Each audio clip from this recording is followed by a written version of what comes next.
Samantala, hawak na ng mga otoridad ang nakatalang top 1 most wanted person station level matapos maaresto sa isinagawang manhunt operation kaugnay sa patong-patong na kaso nitong statutory rape, sexual assault at human trafficking. Patrolwoman Ivy Corporal sa report. Arestado sa isinagawang manhunt operation o uplan galugad ng mga tauhan ng Pasay City Police Station ang top most wanted person station level bandang 1:45 ng madaling araw sa kahabaan ng Molino Paliparan Road, Bacoor, Cavite noong Agosto 17 taong kasalukuyan. Kinilala ang sospek na si alias Bombay, 39 anyos at residente ng Malibay, Pasay City.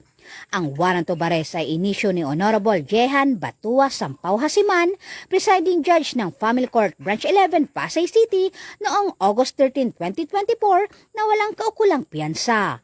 Ang naarestong sospek ay dinala sa Warrant and Subpoena Section ng Pasay City Police Station para sa wastong disposisyon at nahaharap sa iba't ibang kaso ng statutory rape, sexual assault at paglabag sa Anti-Trafficking in Persons Act.